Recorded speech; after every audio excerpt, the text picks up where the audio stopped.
बोलिए सच्चिदानंद सदगुरु साईनाथ महाराज की जय। ये साईं सच्चर से ली गई 47 अध्याय की कहानी है। ये बड़ी है इसलिए 3 भागों में इसको पढ़ेंगे, सुनाएंगे आपको। सुनिए। कुछ समय के पश्चात एक विचित्र घटना हुई। एक दिन बहुत जोरों से झंझावात आया और अतिवृष्टि हुई।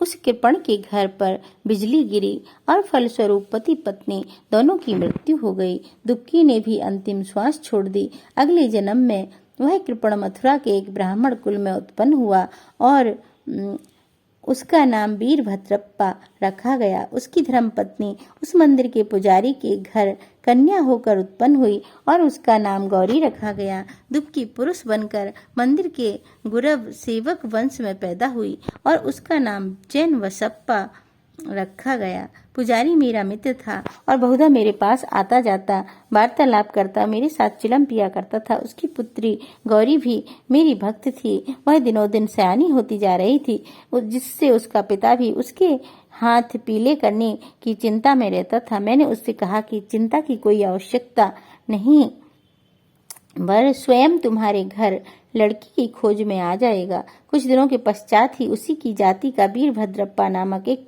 युवक भिक्षा मांगते मांगते उसके घर पहुंचा। मेरी सम्मति से गौरी का विवाह उसके साथ संपन्न हो गया। पहले तो वह मेरा भक्त था, किंतु अब वह कृतघ्न बन गया। इस नूतन जन्म में भी उसकी धन तृष्णा नष्ट न हुई। उसने मुझसे कोई उद्योग धंधा सुझाने को कहा, क्योंकि इस समय वह वैवाहिक जीवन व्यतीत कर रहा था। तभी एक विचित्र घटना हुई। अचानक ही प्रत्येक वस्तुओं के भाव ऊंचे चढ़ गए। गौरी के भाग्य से जमीन की मांग अधिक होने लगी और समस्त भूमि 1 लाख रुपयों में आभूषणों के मूल्य में 100 गुना अधिक मूल्य में बिक गई। ऐसा निर्णय हुआ कि 50,000 रुपए नगद और 2,000 रुपए प्रतिवर्ष किस्त पर चुकता कर दिए जाएंगे। सबको यह लेन देन स्वीकार था, परंतु धन में हिस्से के कारण उनमें परस्पर विवाद होने लगा। वे परामर्श लेने मेरे पास आए और मैंने कहा कि यह भूमि तो भगवान की है, तो पुजारी को सौंपी गई थी। इसकी स्वामिनी गौरी ही है और 1 पैसा भी उसकी इच्छा के विरुद्ध खर्च करना उचित नहीं था, तथा उसके पति का इस पर कोई अधिकार नहीं है। मेरे निर्णय को सुनकर वीरभद्रप्पा मुझसे क्रोधित होकर कहने लगा, तुम गौरी को फुसलाकर उसका धन हड़पना चाहते हो। इन शब्दों को सुनकर मैं भगवत नाम लेकर चुप बैठ गया। वीरभद्र ने अपनी स्त्री को पीटा भी। गौरी ने दोपहर के समय आकर मुझसे कहा कि आप उन लोगों के कहने का बुरा न माने, मैं तो आपकी लड़की हूँ, मुझ पर कृपा दृष्टि ही रखें।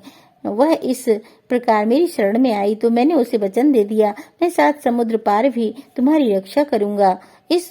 तब उस रात्रि को गौरी को एक दृष्टांत हुआ। महादेव ने आकर कहा, यह सब संपत्ति तुम्हारी ही है और इसमें से किसी को कुछ न दो।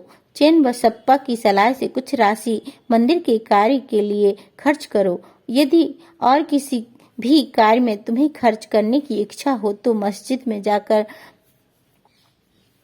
बाबा स्वयं में परामर्श से करो। गौरी ने अपना दृष्टांत मुझे सुनाया और मैंने इस विषय में उचित सलाह भी दी। मैंने उससे कहा कि मूलधन तो तुम स्वयं ले लो और ब्याज की आधी रकम चैन वसप्पा को दे दो। वीरभद्र का इसमें कोई संबंध नहीं। जब मैं यह बात कर ही रहा था, वीरभद्र और चैन वसप्पा दोनों ही वहां झगड़ते हुए आए। मैंने दोनों को शांत करने का प्रयत्न किया तथा गौरी को हुआ महादेव का स्वप्न भी सुनाया। वीरभद्र क्रोध से उन्मत्त हो गया और चैन वसप्पा को टुकड़े टुकड़े कर मार डालने की धमकी देने लगा। चैन वसप्पा बड़ा डरपोक था।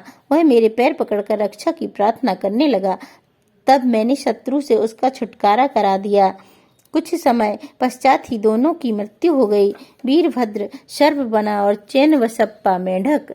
चैन बसप्पा की पुकार सुनकर और अपने पूर्व वचन की स्मृति करके यहाँ आया और इस तरह से उसकी रक्षा कर मैंने अपने वचन पूर्ण किए। संकट के समय भगवान दौड़कर अपने भक्त के पास आ जाते हैं। उसने मुझे यहाँ भेजकर चैन बसप्पा की रक्षा कराई। यह सब ईश्वरीय लीला है। शिक्षा, इस कथा की यही शिक्षा है कि जो जैसा बोता है वैसा ही काटता है। जब तक कि भोग